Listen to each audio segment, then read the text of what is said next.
We will officially get started.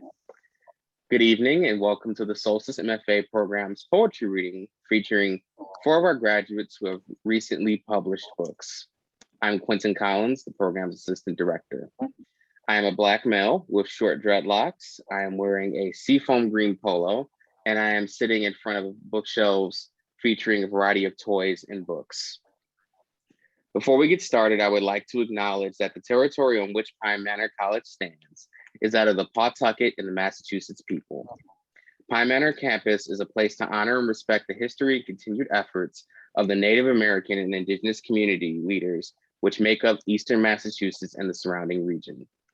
This statement is one small step toward acknowledging the history that brought us to this land and to help seek understanding of our place in history.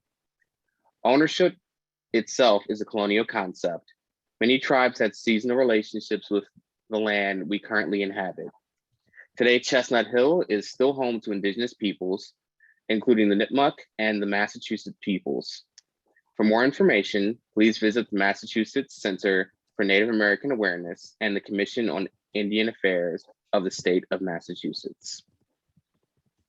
Today's reading features our graduates Eileen Cleary, Elizabeth Mercurio, Alison Stone, and Daniel B. Summerhill, who have all published a book in the past couple of years.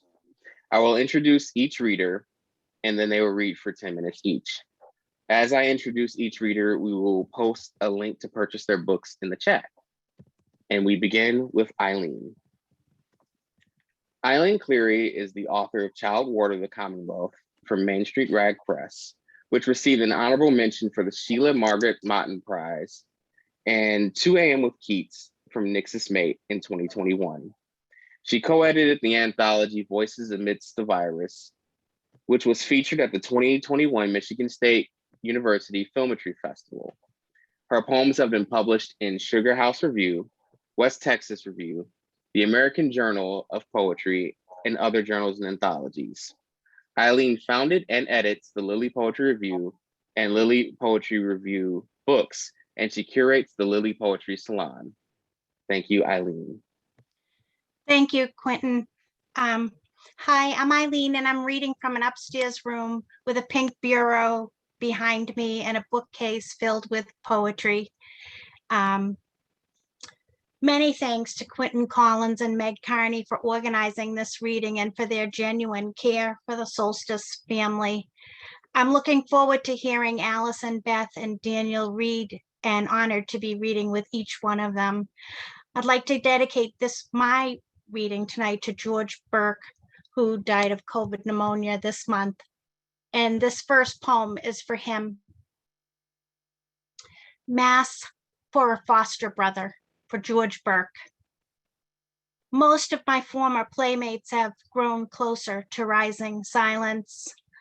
One today gave his breath into a crown of mnemonic splendor, ignoring the warm porch light of the house I'd learned he built after giving 5 years to the Navy, where his parents sent him because of his shenanigans. Once, he managed to lure the neighbor's pony into his backyard pool just to savor the commotion, his mother chasing him with a broom before he led Daisy the colt safely out. Who can know the mechanics of that? George was, after all, very bright. He subbed as Empire for our little league before he had facial hair, and we all knew he was fair and would call a ball because of how it lopped nowhere over the plate, and not because the skinny girl at bat lived with his family and was his sister for a few years between shag haircuts and hot pink culottes. Not because she would lug a whole gallon of Xarex to the Hawks football field just to watch the boys sing YMCA at halftime. Georgie, always in the thick of it, picking himself off the ground whenever the village people advised. It's been years since I saw George, and in the meantime, he called a lot more games, always up to pinch hit, until a few days ago, when he left his body behind in a hospital bed, then floated past the purple grapes and fresh bread, resting on the wooden countertop his hands carved for his children, who are older now, older than either of us will ever be when last we met.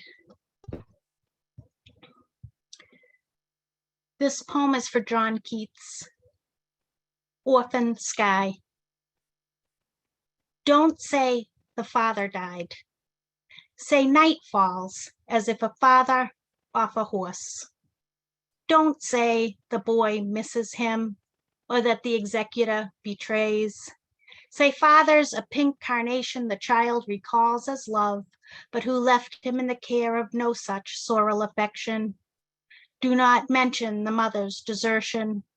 Zinnia says mother's soaked in sorrow, so sorry, and she's come home to die. Strike this from his memory, at least until he lodges in the quarters over the surgery where no flowers speak. Only then, as he resets the bones and closes the wounds, let him name that vacancy. Elegy for Lucy Brock-Broido. Since your last visit, I've listened for you. In a screen door chain chattering against its inner window, or the shift of dishes in their rack. A robin happened by to say that my looking for signs means I've once been broken. Doesn't she know? We know. I was once whole. Are you still in reach of fairies? Still bewitched? Beware. Little they worry, little they care. A loud moon shivers. No, I shiver because I can't convince myself it's you. This earth is a lonely bit. The elm says grief, and the oak grief, and all the others other. At this exact solstice, I wish a red key to your castle, a plump tree on a short stand, gazelles at our feet. Thank you for fathoming me. We are in an interlude. Calling you back.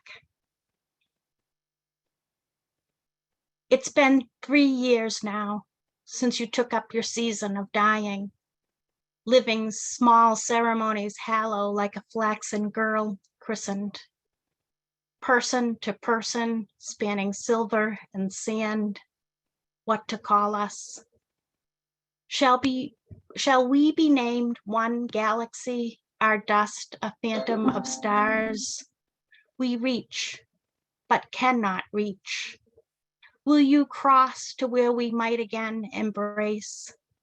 You know I wish my body to be earth with your body. Not now, but in time, as indistinguishable as twin Glendalough sheep. And I'll close with a short poem called Before I Let You Go, Briefly. That you were human, I celebrate with afternoon tea. Though you died and I mistook your silence for taming, I can only tell you this. I've known the sky to pour flowers through the night that disappear in the sun's heat. Thank you.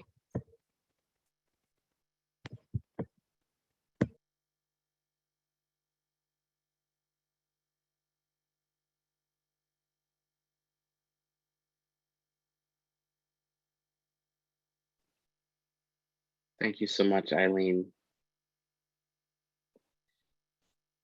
Elizabeth Mercurio is the author of the chapbook Doll. She is the assistant editor at Lily Poetry Review and earned her MFA in poetry from the Solstice Low Residency MFA program. Her poems have appeared in Third Point Press, Philadelphia Stories, Literary Nest, Ample Remains, The Wild Word, Thimble Magazine, and elsewhere. She was nominated for a Best of the Net and was a 2016 recipient of the Sharon Olds Fellowship for Poetry.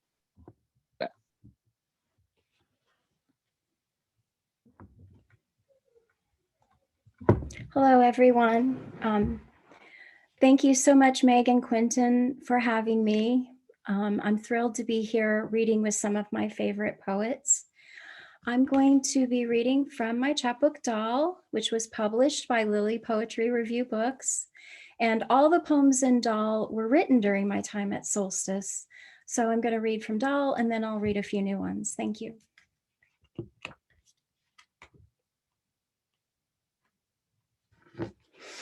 Inward. I wake on the tile floor, face flushed, gardenias. I smell gardenias like the kind my favorite teacher brings to school and floats in clear bowls. Angry, the nurse helps me back to bed. If I can't trust you, I'll tie on the restraints. I can't explain why I failed, how I managed to push those pills past the tongue's fight. I need to keep my legs from shaking on the green gurney. Ringing ears, different voices, the same question. Why would a girl like you do this? I stay silent, rub my fingers over the thin gown just between my ribs where an orange-red terror bird twists from my heart. I slip inward, no longer afraid, almost buried. This next poem is about the French sculptor Camille Claudel. Camille Claudel at the museum in Paris.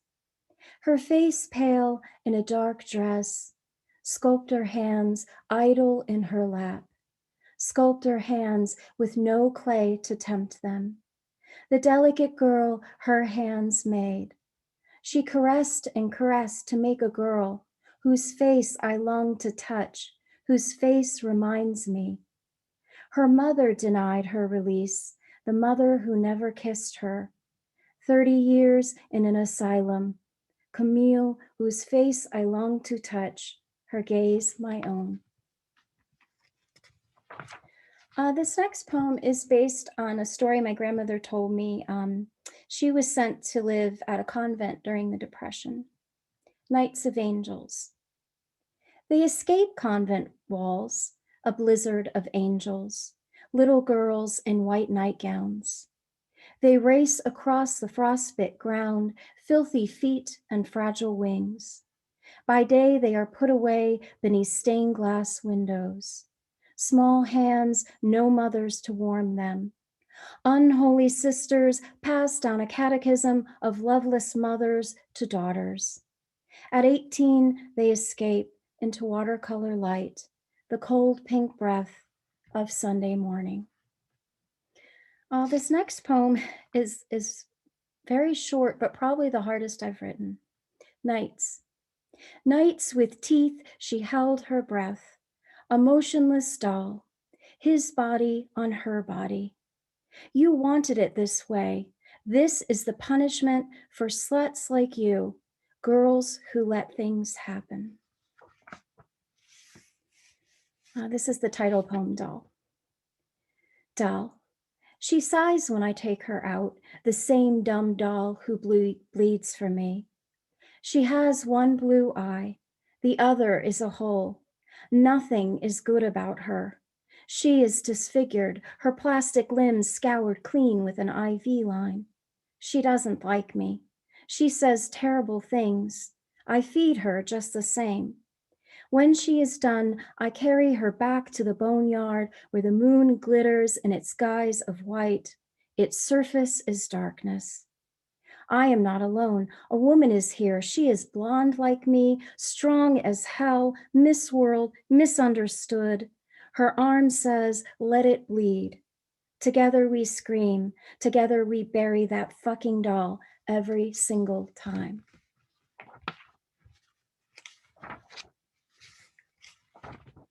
Suicide, sexy bones, and shoes that just might fit. I planned to go to Dickinson's house. How did I end up here? Forest Hills, a cold graveyard in Boston, to court the sexy bones of Anne Sexton. Was it because she did the impossible, sat at that typewriter trying to find the words to live? A housewife with a Pulitzer, God in her typewriter, her pretty ones laid away in boxes. I shiver where I sit on the frostbit ground, gowned in new snow. I pull my coat tighter and think about the day Anne died. Lunch with Maxine, tuna sandwiches. She hugged her friend goodbye and said, "See you tomorrow." Hours later, she was found dead in her garage. She wore her mother's fur coat. She was only 45. I too have fought the good fight. My big secret, twice I tried to die. Strange, I love life, but sit with bones. The consolation of flowers.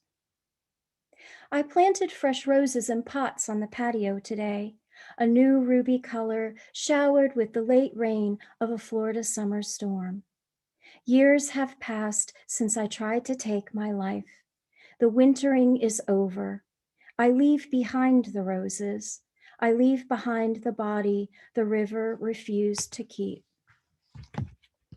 And I'm going to just read a couple new ones. My father passed away in January, and so this poem is for him. It appears in Thimble magazine. Grief brushes in a new year.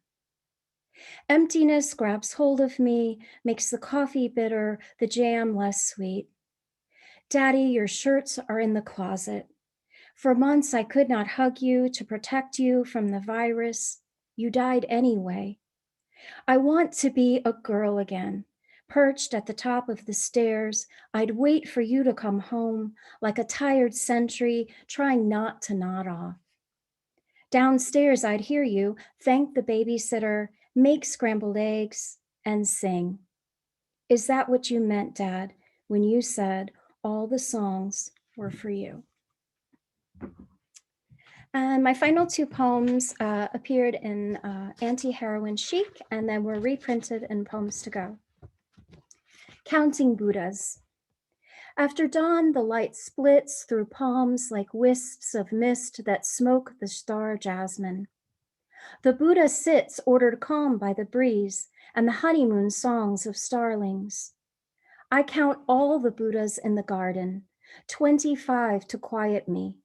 There is no one to protect us. No one saves us but ourselves.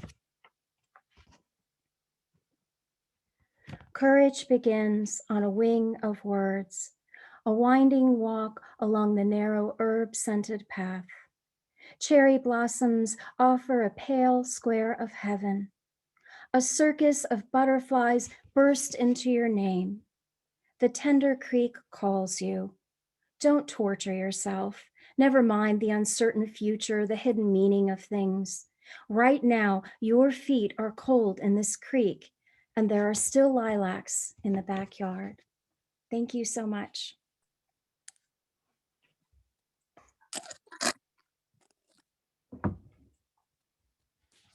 Thank you so much, Beth.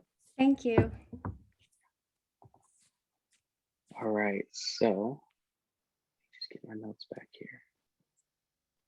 Alison Stone has published 7 full-length collections: Zombies at the Disco, Caught in the Myth, Dazzle, Master Plan, a book of collaborative poems with Eric Reinke, Ordinary Magic, Dangerous Enough, and They Sing at Midnight, which won the 2003 Many Mountains Moving Poetry Award, as well as 3 chapbooks. Her poems have appeared in the Paris Review, Poetry, Plowshares, Barrow Street, Poet Lore, and many other journals and anthologies. She has been awarded Poetry's Frederick Bach Prize and New York Quarterly's Madeline Sadin Award. She was writer in residence at Lit Space St. Pete. She is also a painter and the creator of the Stone Tarot.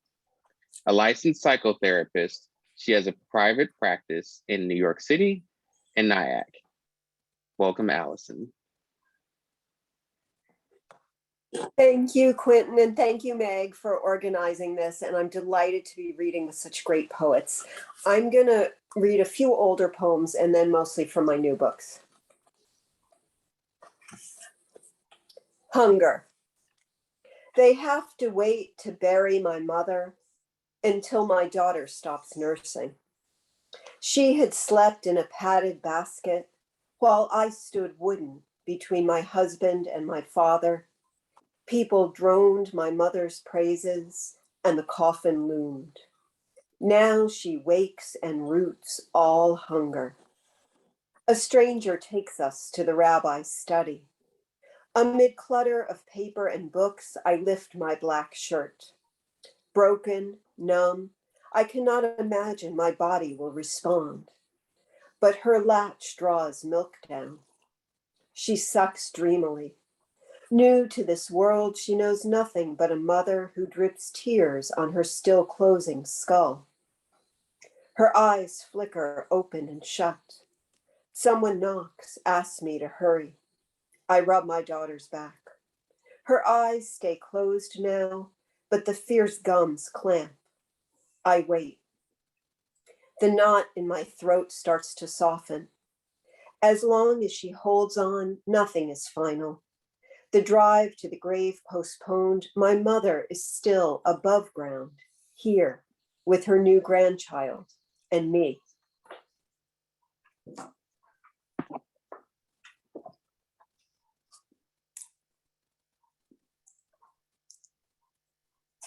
Sweets. I love you like an anorexic teenager loves chocolate. All boundaries and mastered greed. Hips sharp, she's memorized the recipes for devil's food, black forest, beets butter and eggs, spoons batter into greased tins. She won't try a bite, her empty fork aimed at God. Vulnerable to you, I might become one of those moon-faced women, wounded and obvious, spilling out of a loose dress. Some nights when we hold each other, my clenched teeth relax. I taste how it would be to love you like a glutton guzzles milkshakes, gobbles slabs of syrup-drizzled cake, dizzy with sugar, all those bony years of discipline undone. I realized I forgot to say what I look like. I was having some technical difficulties. So I'm a white female with red hair, and I'm in front of one blank wall and a bookcase full of therapy and poetry books.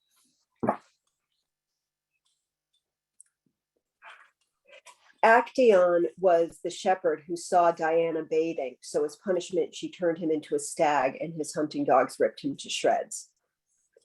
Actaeon's hounds.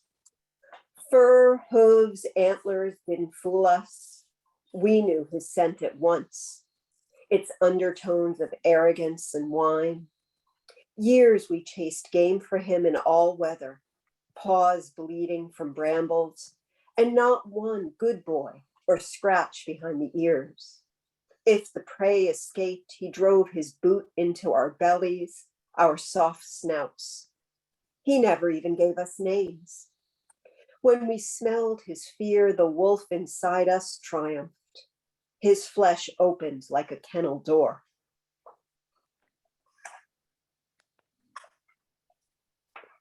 So Endymion was a very handsome shepherd, and the moon fell in love with him and put him into a trance so that she could come visit him.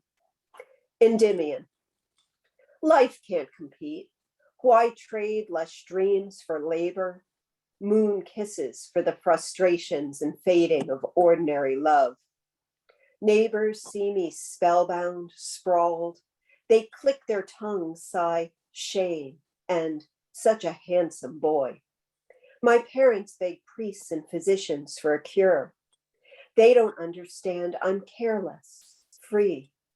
Cool soil soft against my skin, all striving gone. Every night the silver lady with her hands of light.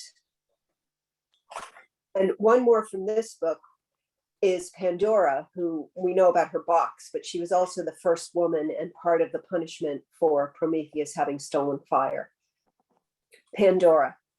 I'm a hot mess, ravishing disaster, blown into town under a blade-sharp moon.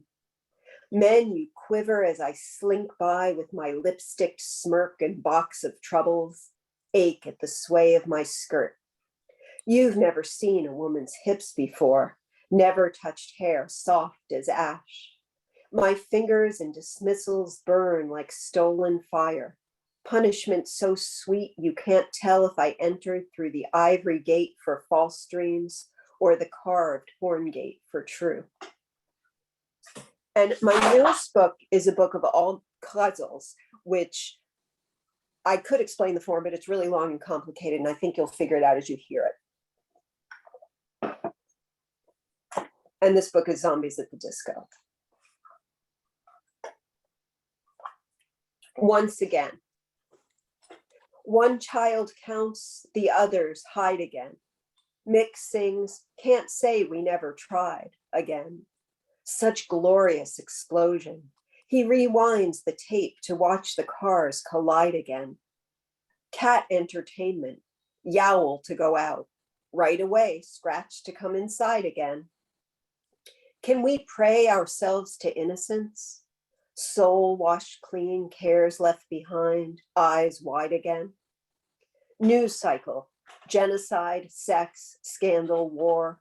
Dog saved from fire, genocide again. They vowed I do, but do they really? When mad, bored, each day they must decide again.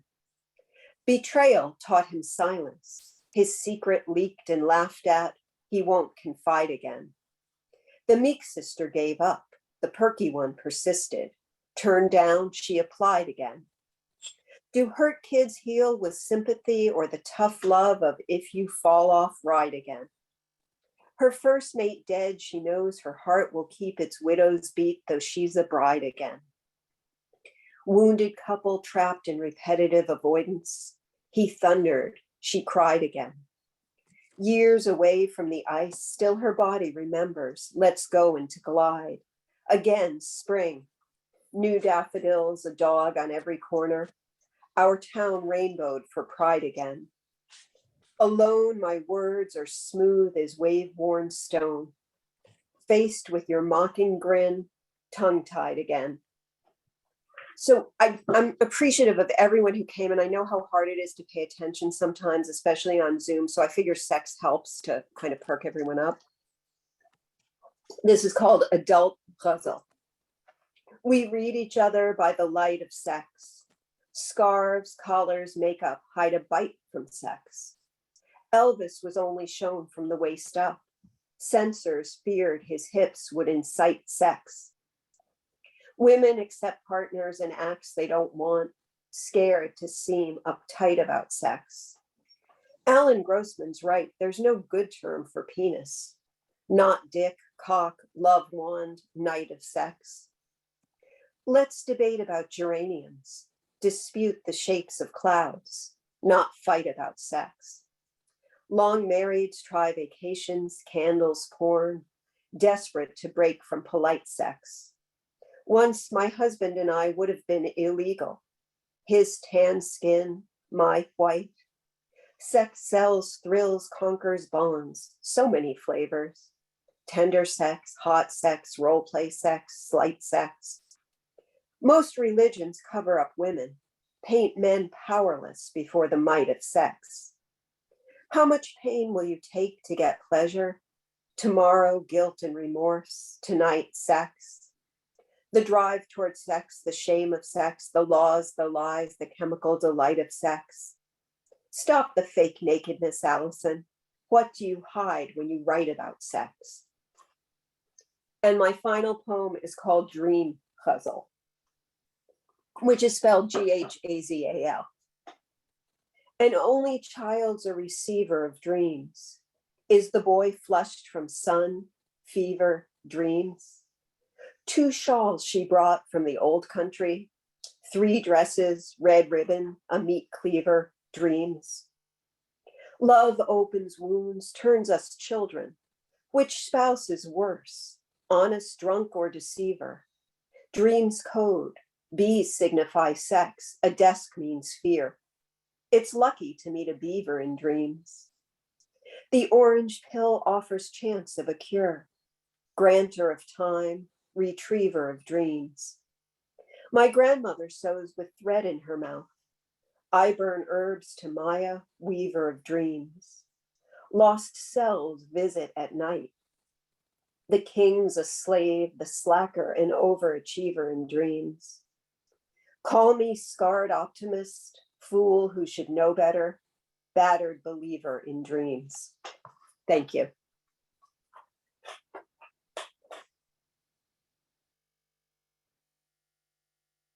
Thank you so much, Allison.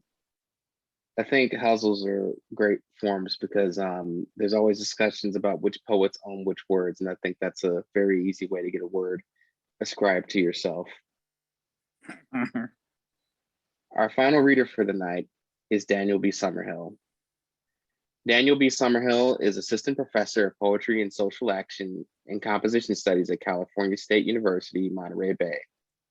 He has performed in over 30 states and the UK, and he received an invitation from the US Embassy to guest lecture and perform in South Africa. His work has appeared in or is forthcoming from Columbia Journal, Rust and Moth, Button Poetry, Flypaper, Cogs, The Hellebore, and others. His debut collection, Divine, Divine, Divine, is available now from Oakland-based Nomadic Press. His sophomore collection, Mausoleum of Flowers, will be published by Cabin Cary Press in April 2022.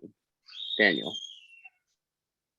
Thanks, Quentin, for the introduction, and to you and Meg for the invite. So good to see you all and read amongst folks that I haven't seen in quite a while, but I admire nonetheless. So I am Daniel Summerhill. I am wearing a black undershirt, a brown shirt jacket.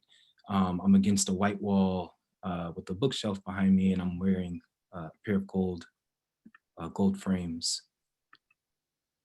So this first poem I'm going to read is called Concerning Fire, and I wrote it shortly after a couple summers ago when it was kind of trendy to be anti-racist, and when there was a lot of uprisings and protest happening and things were on fire.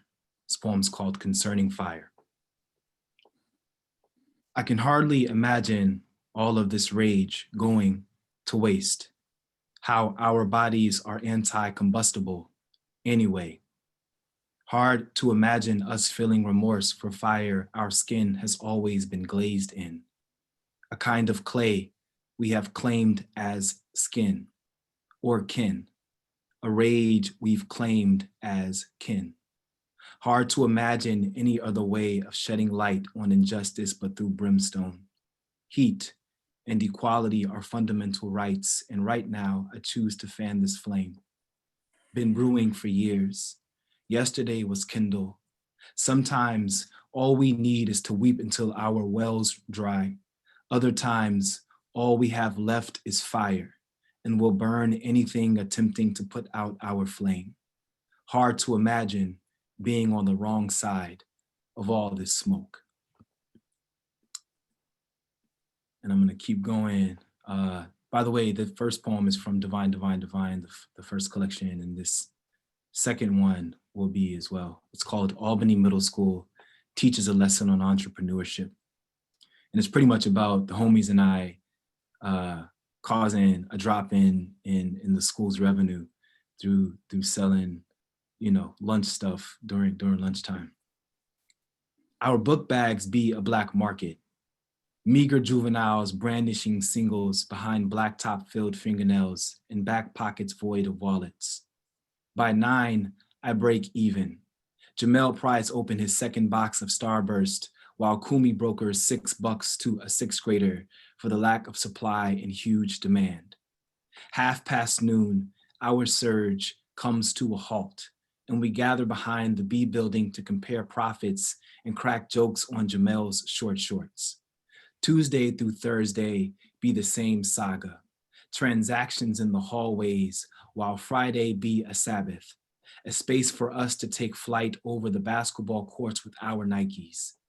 On Sunday, Costco be a kingpin, that we knew we'd never miss a re-up unless Miss Peggy called our mothers in for a meeting to discuss the school's drop in lunch sales. Monday be a chalk talk, our first lesson on the ways our brown bodies aren't allowed to yield the same way other bodies are, aren't allowed to multiply the same. And this is the last one from Divine, Divine, Divine. It's called Today's Prayer, and it starts with an epigraph from Ocean Vuong, which says, "My son, tell them the body is a blade that sharpens by cutting."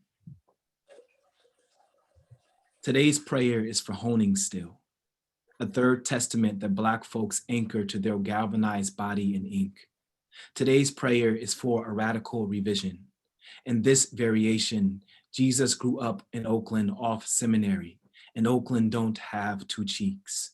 After the first, you'll discover how sharp Black can be. In this variation, Simon, Andrew, and John are Angela, Eldridge, and Huey. Today's prayer is for honing still and a chopping block. Today's prayer is for peer review. Today's prayer is to revise and resubmit. Today's prayer doesn't include submission. Today's prayer is broadcast from Calvary, and Longinus didn't get the good side. In this variation, we don't lose blood, just dull shrapnel. Today's prayer is for a blade. Today's prayer is for a self-sharpening body. I'm gonna pivot and read 3 poems from my forthcoming collection, Mausoleum of Flowers. The first poem is called Do Not Gather Flowers for Me, and it's gonna be the first poem in the collection. Do not gather flowers for me, yet. A black Cadillac first, 100. A Buick will do if old enough. It's all about the body and what it's bore anyway. Line them up, out front. Then let the chrysanthemums, roses, and carnations spill out each window. Make it magnificent. Rev the engines until they are voiceless, until there is no gas left in the cylinders. Until there is no gas left in the cylinders, until a mushroom cloud of gray-black exhaust can be seen from the heavens.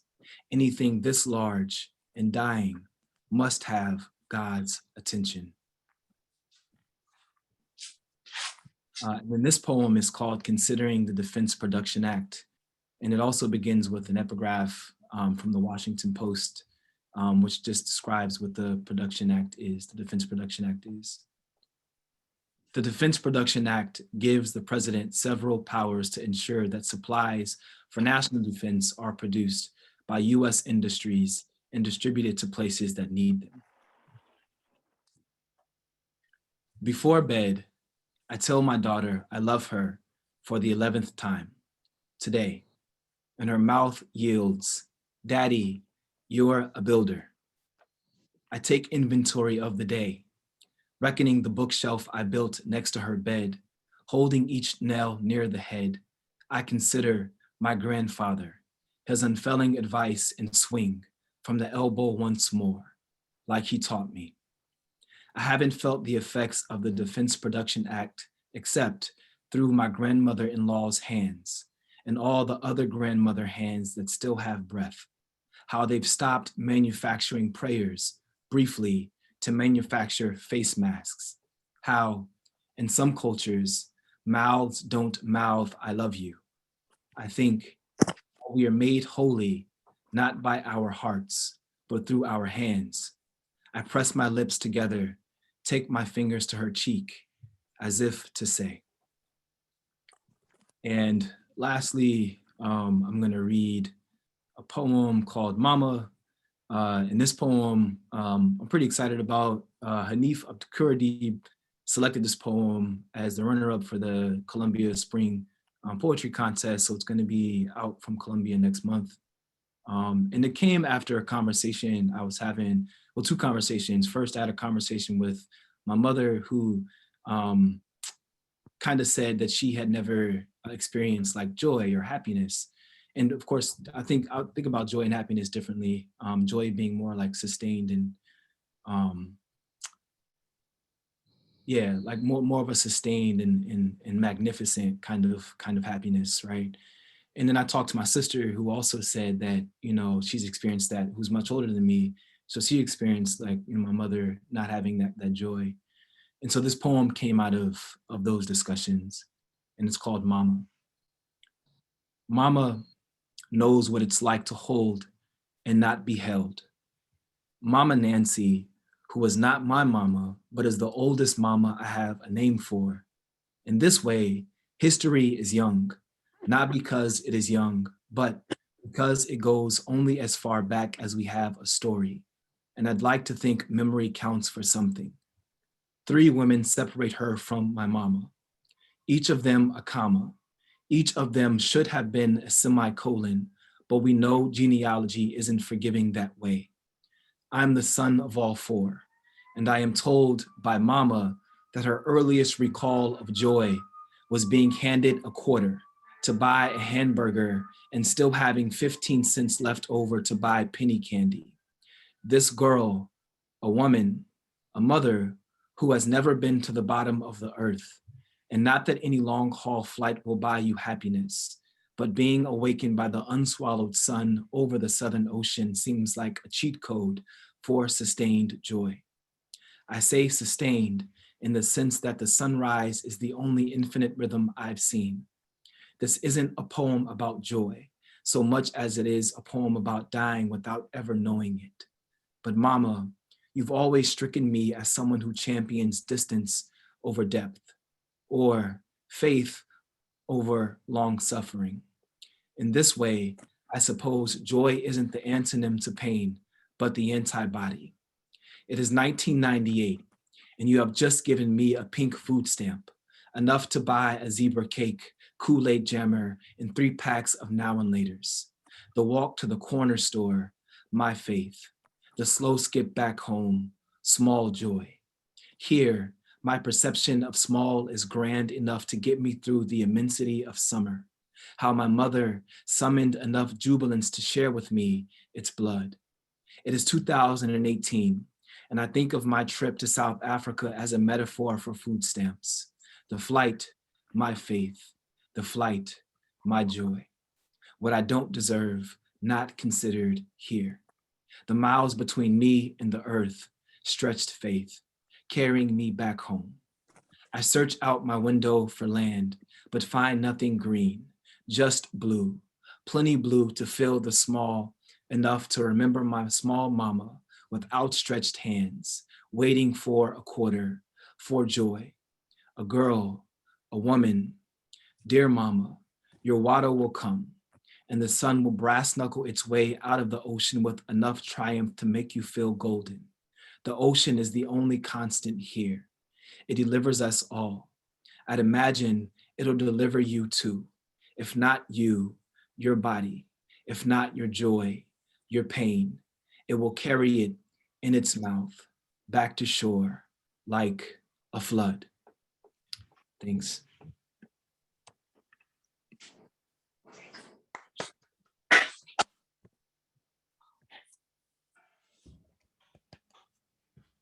Awesome.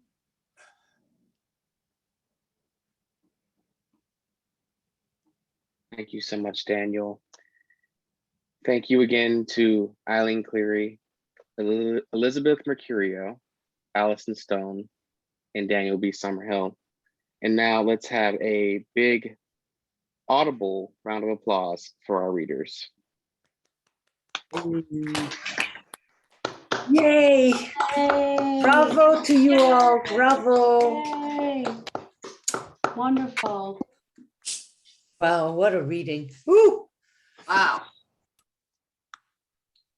Well, thank you all for joining us tonight. That concludes the official part of our proceedings this evening. Yes. But feel free to stick around for a few minutes and shower our readers with some more praise. And thank you again for joining us.